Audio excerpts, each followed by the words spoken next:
Hi, fellow viewers. Welcome back to our YouTube channel. On behalf of the Biana community, I want to say thank you so much for those, our previous subscribers, those who liked our videos, and those who have shared our previous videos. Thank you so much. And we want to be grateful even for those who are just stopping by for the first time. Our hope is that you'll be encouraged and you will like to subscribe, like, and share our videos. And also make sure you all hit the notification bell so that you are notified when we upload new videos. All right, guys, so let's dive straight to our session for today. And this is going to be like a Q&A session, but it's not an interactive one because I don't have somebody asking me question right now for me to answer, but I'm answering a question that somebody had asked me. And it was this older guy. He's in his 70s. He got up to me and he's like, are you really comfortable raising children, having more children, or having children in this present age and time? And I'm like, why do you ask? He said, because for him, if he was younger or he was in like my age range, he wouldn't like to have any more children because it's quite difficult to raise responsible children in our present age and time. Okay, guys, so if you are a caregiver, you are a parent, you are a nanny, you are a step parent, or whoever raising children in this age and time, and you have this worry or you have this concern as to if you are going to be able to raise responsible children, I want us to be encouraged. You are not alone. We are not alone. Okay, guys, so my intention for this video at the end of the day is for us to be able to share ideas. So whatever ideas I've put down for us to share today is just my thoughts, research that I've made, and my experience. And I want us to share it so that you guys can also tell me what you know about this particular topic and how we can make things better. Because I feel like getting discouraged or becoming worried will not help us. Or just saying I wouldn't have more children is not going to help us. But what will help us is to put in some work so that we can make better children. We can be able to raise responsible adults. Okay, guys, so the first point I want us to understand is this. When children are born, they are like a blank slate, which is why it's really sad when somebody says this child is bad or this child is good. Because whatever a child becomes has to be work on the part of the parent or caregiver. 75% of the work has to be done by the parent and caregiver, while society gives 25% depending on how the child is interacting with the society, and also the child's instincts, the child's personality plays another role to make the child whoever they will become in future. So when we look at all this, we see that we, the parents, have a great role to play. We have been given a pen by the author of life, which is God, to write on this blank slate, and we have to put in as much as we can to do our best. So the first point I have for us to talk about today is going to be make your children to understand that caring for themselves, caring about their achievements, caring about their happiness is good, but it cannot take the place of striking a balance between the care and concern they have to show to other people or to show to others. Okay, that is to say, for example, if you have a child and they are in this team, you have to, like, let's say a football team or a handball or whatever, they have to be able to understand that it's not only them having the ball, they have to also share with others. They have to give the ball out for others to also have a chance. Make children understand that they can interrupt, they can interfere if they see somebody treated badly or being treated badly. They can also stand up for their friends. They can stand up for others. So it must not be about themselves. Children should be made to know that their priority in life is not only becoming happy, but also mostly becoming kind people. And we as caregivers, we have to understand that if we raise children who are kind and who think that they can be kind to others, then we are helping ourselves and we are helping the society, and our children will become responsible. Children also, another point we should note under this is that children should be made to understand that they should keep to their obligation. They should, for example, if a child is signed up to a team, to play on a team, or they have a friend, they have to know that they have obligation to that team or to that friend. They cannot just step out at any point that they want without any tangible reason.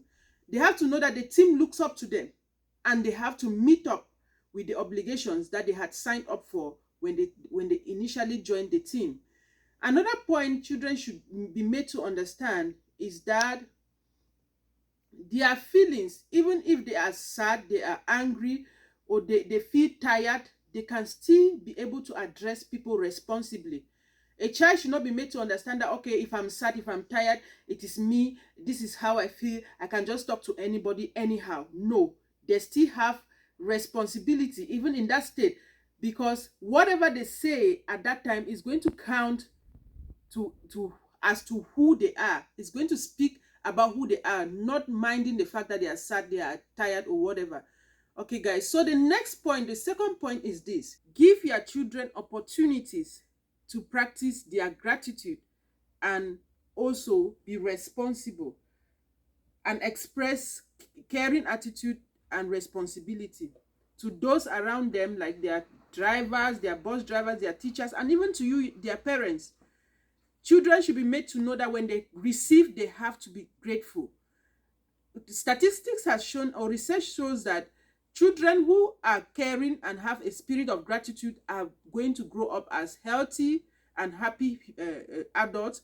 And if we know, if they are healthy and if they are happy, they will also want to be happy to help others to become like them. That is responsibility. You should, as a parent, make children to have a gratitude, a daily gratitude ritual. For example, in the mornings, you know, they have to get up. The first thing they get up from bed, they say thank you to God.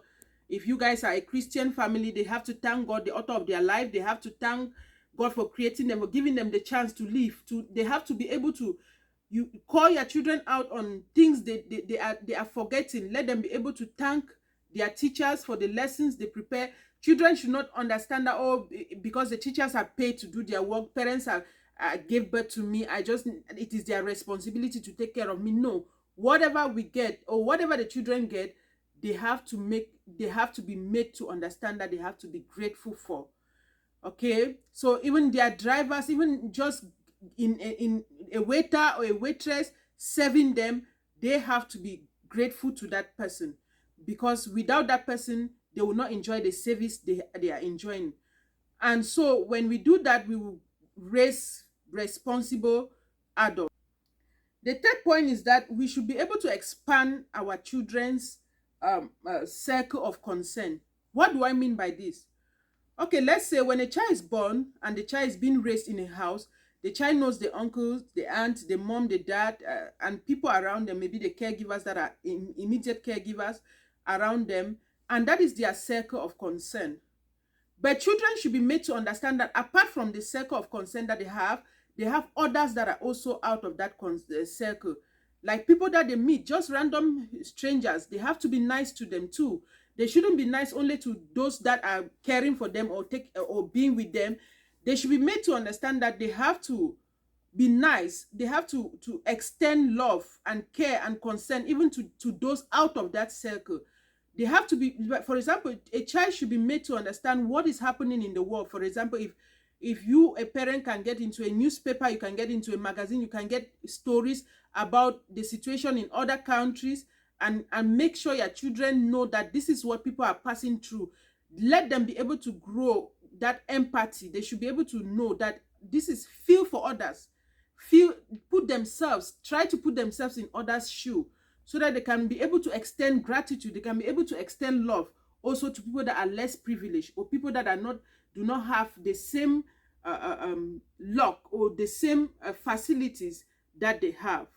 Okay, guys, the third point, or that should be the fourth point. The fourth point is that we as caregivers, we as parents, have to be able to show our children how growing responsible means, or what it means to be a responsible child.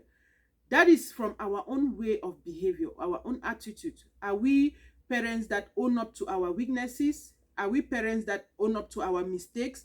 Are we parents that are grateful, treat the people around us well, nice?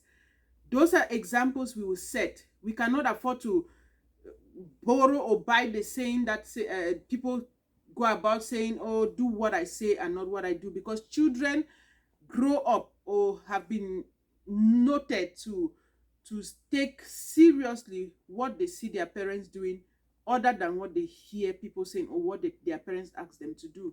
So if you are a parent and you cannot own up to your mistakes and stuff, then, or you treat people badly, then you are letting your child know that that is the way of life, that is how they should be, and the child will never grow up responsibly, because the child will grow up and treat people around them the same way you did, not own up to their responsibilities, and then at the end of the day we can't get responsible adults. Okay, the fourth and the last point that I'm going to talk about is helping our children deal with destructive feelings in a constructive way.